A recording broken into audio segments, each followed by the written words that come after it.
Many thanks to DayZ Podcast, Pandemonium, Lion Lost, Gaming Can, Fettle Attraction Vanilla servers, Redacted Vanilla servers, Atlas, and Neo Farmers servers for making this video possible. DayZ 1.19 added a new hidden menu, allowing us to see the game in a completely different way. So in this video I'm going to wow you with what I found in the wonderful wireframe world of DayZ, looking at stuff like infected alert indicator balls, the grid system that they chase you on, exact loot locations, the 3 different types of player hitboxes, how vehicles and objects collision works, and how trees and bushes are still a bit broken when it comes to bullets.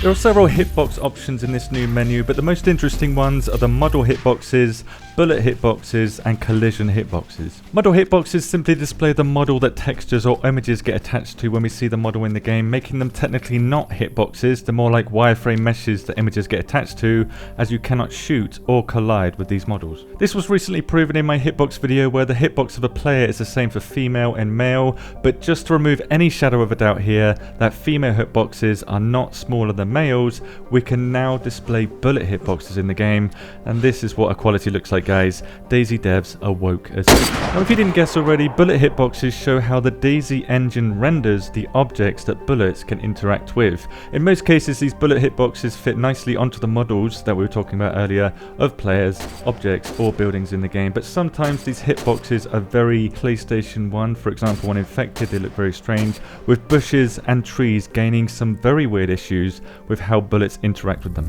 Bushes and trees move with the wind sometimes being quite strong, and the model hitbox stays and sways with the wind, as you can see here, but the bullet hitbox does not. It stays in a fixed position. This means that bullets can get stopped in mid-air when it doesn't make sense with trees, because the model is not moving with the bullet hitboxes, they're misaligned. This is much less of a problem when shooting at ground level, because trees sway a lot less down here, but nonetheless trees are not perfect here either, so don't trust what you see when it comes to trees.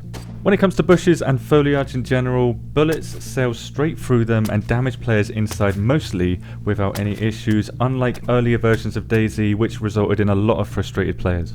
On newer versions of DayZ, the only projectiles that cannot penetrate foliage are the M79 smoke rounds and the flare cartridges, with rubber shells struggling to get through them because these are extremely low when it comes to penetration power.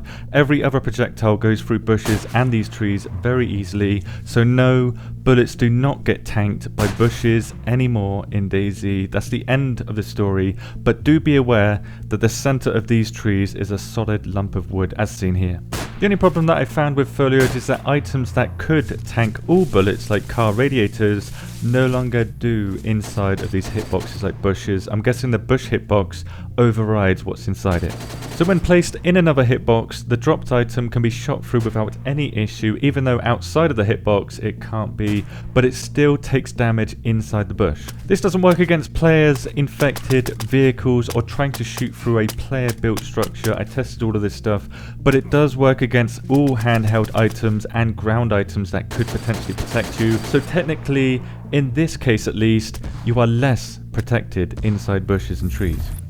The reason we can go inside these bushes at all is because the devs are very nice and they kindly removed the third hitbox type I want to talk about in this video, called collision hitboxes. These are the strangest of the hitboxes that I've tested because they change position based on how fast you're moving and which stance you're in too, which is extremely noticeable inside a vehicle, as you can see here, and thrown items also have this tech, which get a ball of collision added to them while they're interacting with other collision objects in the game. So these hitboxes determine the shape and size of objects and how they're going to interact with other objects that have the exact same hitbox, with most collision hitboxes making sense to the various objects and the buildings that we have in the game.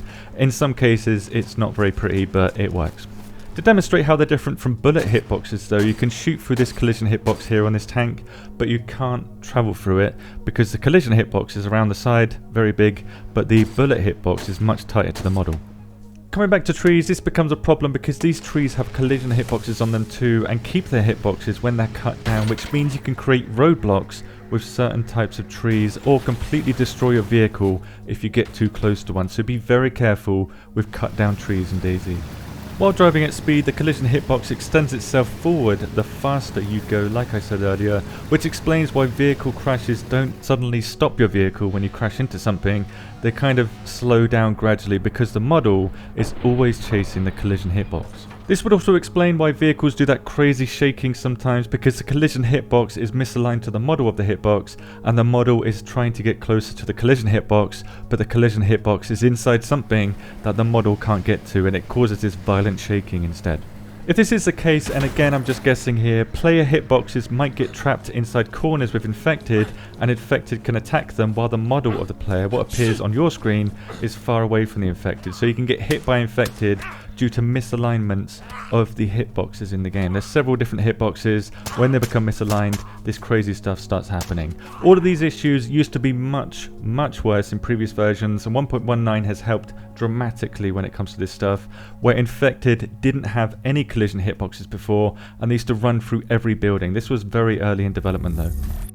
To solve this, the devs added what's called navmesh, which is also visible using this new 1.19 menu, and this mesh is what infected are allowed to travel on and spawn on, with red areas indicating where infected are not allowed to be and spawn, I'm guessing. So this navmesh is like a Scalextric's track. They're allowed to travel on this, they're allowed to jump over fences in certain places, but what I found most interesting is a ball above their head and this line here. When not alerted, this ball is green. When slightly alerted, it turns to orange, and when fully alerted, it turns to red. When it turns to red, the infected will lock onto you with this line and connects you together with the infected using the navmesh as a rail system to get to your location. This means if the navmesh you're standing on is connected to the navmesh the alerted infected is standing on, and they're locked onto you, they will beeline to you using the shortest route possible to get to your location, regardless if they can see you or not. Which means being in places where navmesh is not, such as on objects infected can't climb on, is the best way to break this connection and get them back into the green.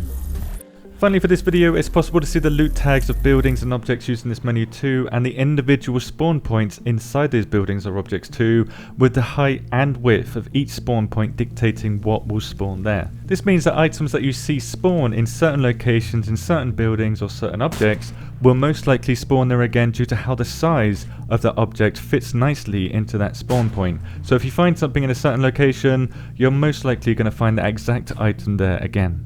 I also noticed that mushroom spawn points are attached to these dead trees. Sometimes they're attached to normal trees, but most of the time they are attached to dead trees, allowing mushrooms to spawn anywhere inside this radius here, telling us that if you want mushrooms, look for the dead trees.